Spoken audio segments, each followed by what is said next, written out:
What's up guys, it's James here, and in today's video, I'm going to be talking about how to buy a short-term rental property or how to buy an Airbnb as an investment.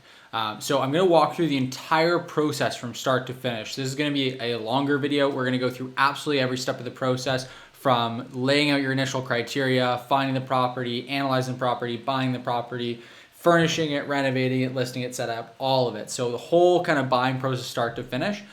So yeah, tune in for this video. We're gonna go through absolutely everything in depth. Now, before we jump over and start kind of walking through all the different steps of the process, I do want to remind you that down below this video, linked in the description, is a free training that we've recently put together. So my business partner and my investing partner, Riley, and I recently put together a in-depth free training that's going to walk you through absolutely every step of the process in even more detail than I'm going to in this video. And we're also going to walk through some common pitfalls to avoid, talk about the kind of pros and cons of short-term rental investing. And you're also going to have an opportunity, if you check out that video, to do a couple things. You're going to be able to grab our projection tool, which I'm going to show you in this video completely free, so that you can use that to analyze properties and basically calculate what their return on investment is going to be, and really, run proper analysis on short-term rental properties. And the other thing you're going to get the opportunity to do is set up a call with Riley completely free. That's going to be a 45-minute consultation call that you can set up with him to learn more about the ins and outs of short-term rental, to kind of put together a plan for you specifically so that he can help you to achieve your goals with short-term rental investing. So lots of value packed in here. Let's go ahead and jump in, but just remember that link is down in the description down below. So to start with, the very first step of the process of buying your first short-term rental property or your next short-term rental property is to set up some initial criteria. So these are the initial criteria that Riley and I have set up for right now for properties that we're looking to buy. And so you can see, basically, initially, we've got, we want a property that's within a 3-hour drive from Toronto. And the reason for that is because we know that the majority of the people visiting our listings, which are in sort of a cottage vacation type area outside of Toronto, they're people that are going up there for a week or a weekend and who are coming from mostly Toronto. So we want to be accessible to them. We don't want to go more than 3 hours away, because more than 3 hours is, considered quite a long drive. So we don't want to go too much further than that. The closer, obviously, the better. We want to be located within the greater Kawartha Lakes area. So that's specifically an area that's north, a little bit east of Toronto. We don't want to go northwest.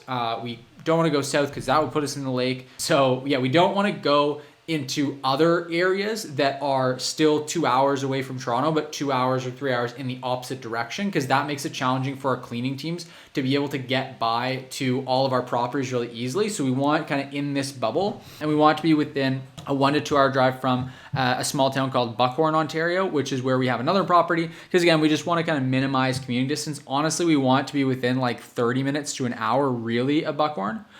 We don't want it to be in town, so we don't want it to be on a main street. It's got to be either private residential, and when I say private residential, I mean very private. I mean that like a large piece of land, neighbors aren't close by, or rural, where there's just neighbors nowhere near you at all. And the reason we have that set up is because we really just don't want to attract unwanted attention. We don't want to be disruptive to neighbors. And as much as we can try our best to make sure that our guests aren't disruptive neighbors, at the end of the day, we're looking for properties that have the potential to accommodate 8 or more people, which is another one of our criteria.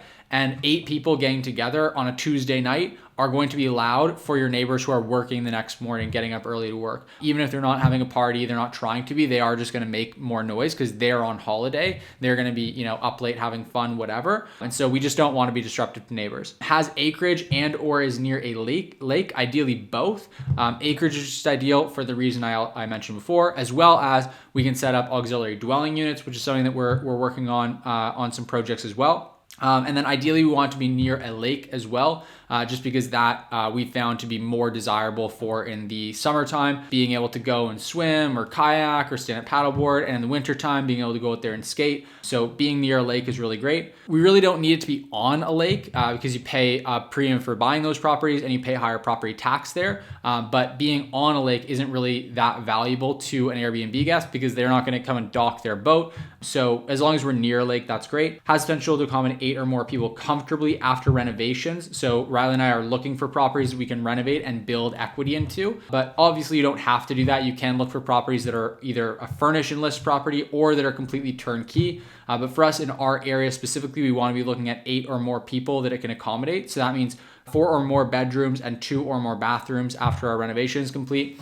And the reason we do that is because we found that you're not going to pay a whole lot more. You're not going to pay proportionally more for a larger property, but you are going to make a great deal more in revenue. So to give you an idea, like a 2-bedroom property versus a 4-bedroom property, you're not going to pay twice as much to buy the 4-bedroom property, but you'll generally bring in this area particularly, more than twice as much revenue. So the numbers just make a lot of sense because obviously you're not paying twice as much because you still just have one AC unit, one roof, one of everything. Whereas with a 4-bedroom, you can accommodate a lot more people so they can split the cost amongst themselves, meaning that they're willing to pay a higher premium for that property in the summer months. It tends to get booked up more in the lower months, just because in the lower months, you can accommodate groups that are smaller than 8. 8 is just your max. So we really are looking for like 8 to 10 is sort of our sweet spot. Ballpark annual revenue of approximately 1/10 of the purchase price or more based on AirDNA comp. So this is our ballpark number. This is what we're just ballparking in our initial look at the property. This isn't what we're doing. We're doing our full analysis. We just want to just kind of rule of thumb. If we see a property that is $500,000, then we want to make sure that as a minimum that we can get at least at least $50,000 for a $500,000 property in income. Now that is bare minimum. That is like the absolute least that we will consider in like a worst case scenario. But we do want to make sure that's kind of our checkbox for our initial look at the properties. We want to make sure that in a worst case scenario, we're still going to be cash flowing positive. So that's how we kind of do that. Really just a ballpark. That's not a detailed analysis by any means. Once you've done that, really you don't need something like this. Riley and I do this because we're doing this at a larger scale. But basically you want to find properties that meet that criteria. And then you just want to basically call the listing agent, call the realtor, or have your real estate agent do it. And you basically just want to get some additional details about the property that may not be available in the listing itself so that you can run a proper analysis on that property. So you're going to call them up, try to get an idea of what the purchase price is going to be. So if you are going to be competing with other buyers on the property, then just try to figure out what your actual max purchase price is going to be. If you think you can get for less than what's asking, then you want to factor that in. You just want to get an idea of what you're going to be able to actually offer on and get that accepted. And that's kind of the hypothetical you want to run. It's not so much about what the property is listed at as much as it is about what you're actually going to end up paying for it. Renovation budget, ask questions so you can get a better, more complete understanding of exactly what the renovation budget is going to be given what the property needs. Again, if you want to learn more about exactly how to budget for renovations and how to structure all that, how to do renovations in a way where it's going to add as much value as possible, build equity and allow you to pull out money through a cash out refinance, then that's something that we're going to talk about more inside the training that's linked down below and that you can also talk about on the call with Riley. Post renovation, how many beds can you add? Is there space to add more bedrooms and more bathrooms? So again, you want to make sure that meets and lines up with your criteria. And I also want to highlight as well, these are just our criteria. Obviously, you don't have to follow these specific criteria. These are just the ones that we have laid out for ourselves. And then is it furnished? Yes or no? Because you want to account for furnishing cost. If not, is it for season? That's kind of particular to us where sometimes properties aren't, they're mostly used just in the summertime. So sometimes they're actually just set up as 3 season. They're not insulated properly. They don't have a heated water line, but in most markets, you're not gonna have to worry about that. ARV comp is, just different comps in the area that can demonstrate what the after repair value is. Again, if you're buying furnish and list properties or you're buying turnkey properties, then you don't have to go and do this kind of in-depth research. But for us, we want to know, hey, if we're going to buy the property for $460,000 and then we're going to put $75,000 into it, is it going to actually be worth more than what we bought it for? Are we going to build more than that $75,000 in equity? So you can see here that you only really add $5,000 in equity based on the ARV comp. So that's ultimately why we decided not to go ahead with this deal, is just because on this one, the renovation wasn't really going to add a lot of value and make it really worth our while. We want to be able to build, if we're spending $75,000,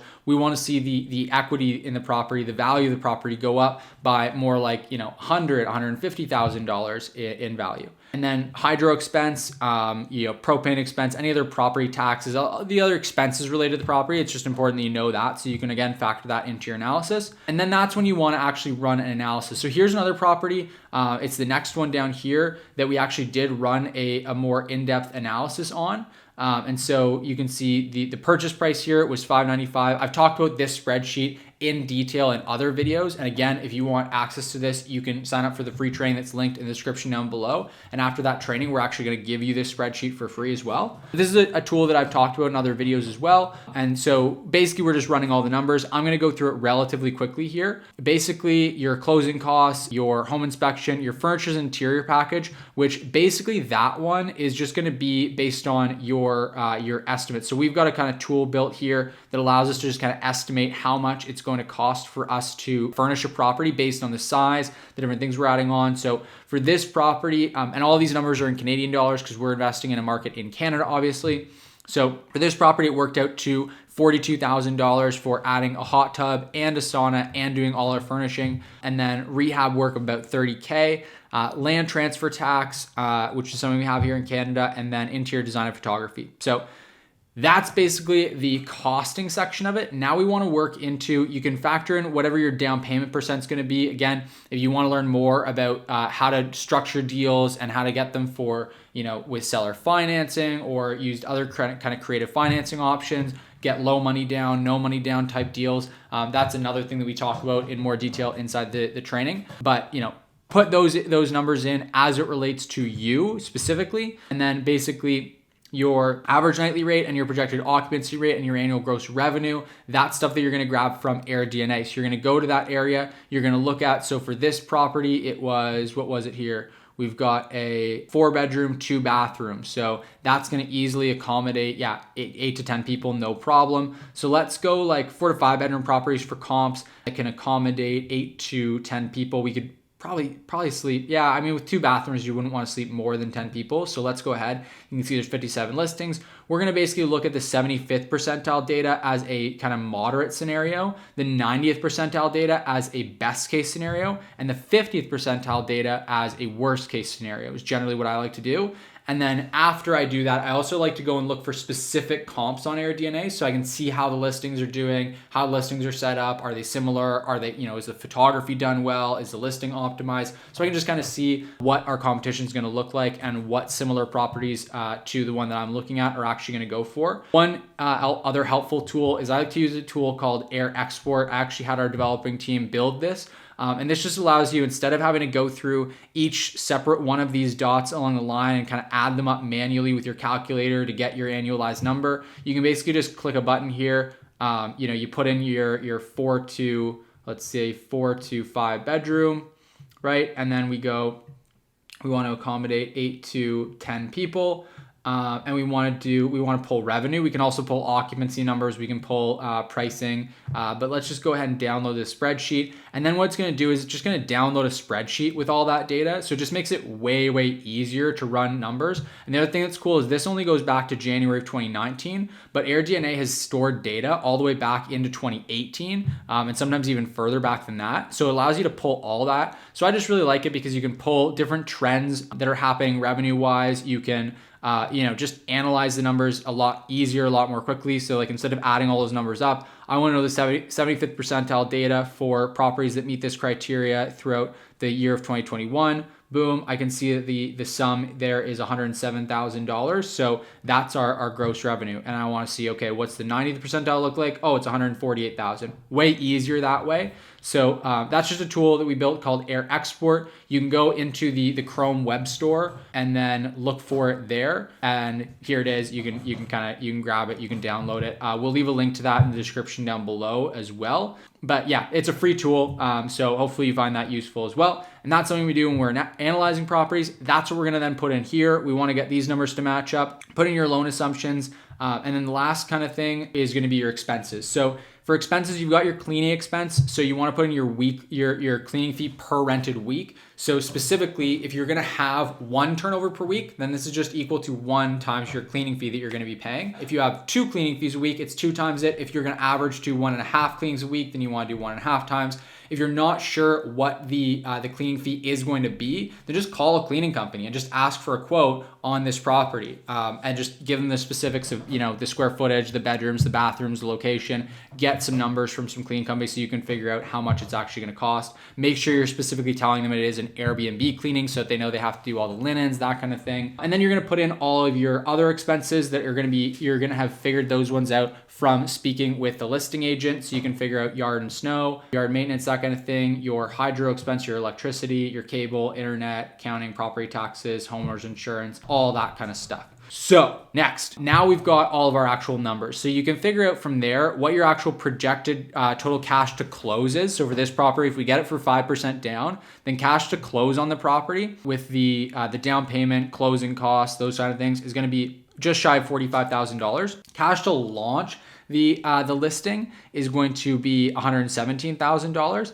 and then total cash, which is going to be your cash to launch plus a capital expense reserve of 2% of the purchase price. That's money that we just want to have sitting in a bank account ready to deploy on this property, just in case any kind of repairs, maintenance, that kind of stuff comes up. That's going to be about $130,000.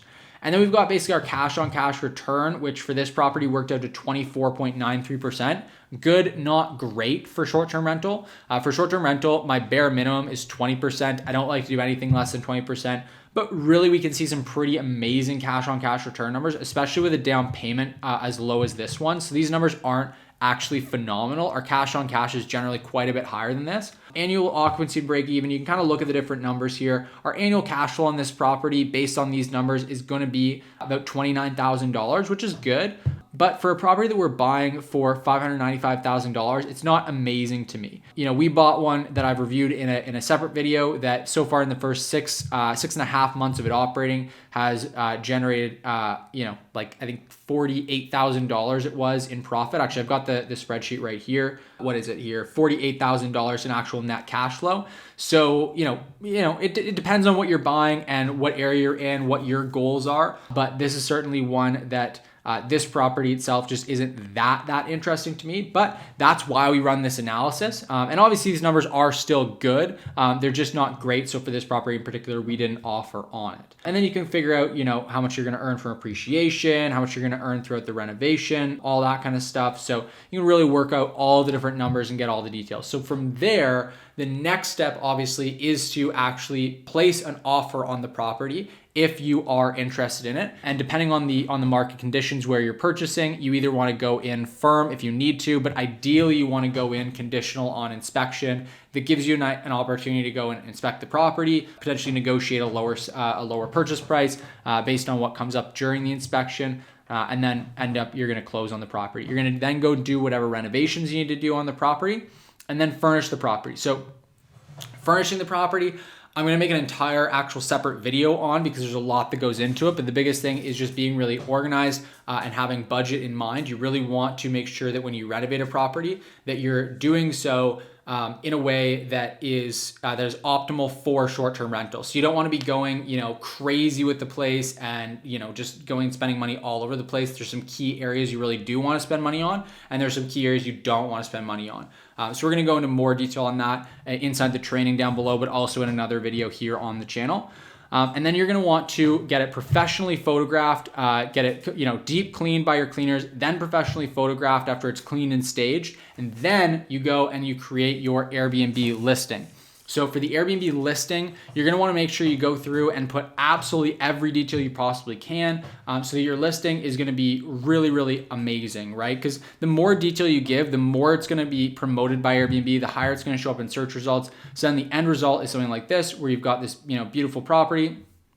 You've got all the details here. You can see all the photos. You can scroll through, and you really want everything in your listing to answer as many questions as possible. So you can see we've got everything lined up properly. We've got it all, we've got it all labeled as exactly what room it is. Each one of these photos, if you go in here, is going to have a caption under it that tells the person more information. So if they're just scrolling through here, they can get answers to all their questions by just reading the captions for all of these photos. So that's all going to be really, really important to make your listing really stand out. Make sure that in the photos themselves, you also answer questions. So for example, here it answers the question, do we have Wi-Fi? Do we have Netflix? Obviously we have both because it's pulled up right there on the screen. Again, a whole bunch of thought went into and planning went into what amenities are we going to spend money on, amenities are we not going to put money into. And then you want to just, again, set up your listing description the same sort of way so that you're kind of highlighting absolutely everything, all the details, making sure that your listing is really optimal. Then you're going to hit launch, and then from there you're going to have to just constantly be pricing the property effectively. You want to have someone in place for guest communication, you want to have your cleaning team organized. All that stuff, again, is going to be in a separate video and in separate videos, and we already have separate videos and some of that on the channel. We're also going to cover that all in the training that's linked in the description down below, so I highly recommend you check that out as well. And yeah, that is basically the process from start to finish of actually, setting up your criteria, finding out what property you want, looking for properties that meet that criteria, analyzing them, offering on them, and then going in and setting up and listing it. So, all right, I hope you found that very helpful. That was a pretty comprehensive A to Z kind of step-by-step system for exactly how to start investing in short-term rental properties. Everything from actually, setting up your criteria initially for what kind of property you want to buy, finding properties that then meet that criteria, calling the realtor, getting more details, analyzing the property, putting an offer on the property, getting it, and then we touched on, furnishing it, getting it listed, and actually getting that listing set up on Airbnb. So if you want a more in-depth guide with all the tools and everything, I highly recommend checking out the free trainings link down in the description below. It's gonna be very helpful on your journey. And then I also really highly recommend that after that training, it'll give you the opportunity to set up a consultation call with my business and investing partner, Riley. I would highly recommend that you take advantage of that offer. It's not gonna be around for very long. We're only gonna be doing that for another month or two here now. So I highly recommend that you check that out so that you can schedule a call with him, learn more, and be able to put together a powerful strategy for you to be successful investing in short-term rentals. In any case, I hope you found this video really, really helpful. I know this is a longer video, but I thought it would be really valuable to share this information with you guys. So if you did like the video, please hit the like button, give this video a thumbs up. If you want to see more videos like this, then make sure you let me know by either giving it a like or letting me know in the comment section down below. And lastly, if you're not already, I know I often just watch videos on YouTube from people without actually subscribing to them. And it goes, time goes by and I don't even realize I'm not subscribed to these people. So I would really love it if you would just take a quick second, check if you're subscribed to me. If you're not subscribed to me and you want to stay up to date with the channel, you want to stay up to date with the 2 new videos we post every single week, then please just hit the subscribe button. It helps me out, helps me grow the channel, helps me to keep going with this. So I really love it when you guys support the channel and subscribe. And if it helps you as well, then that is a win-win. So all that being said, I hope you have a great rest of your day and I'll see you in the next video.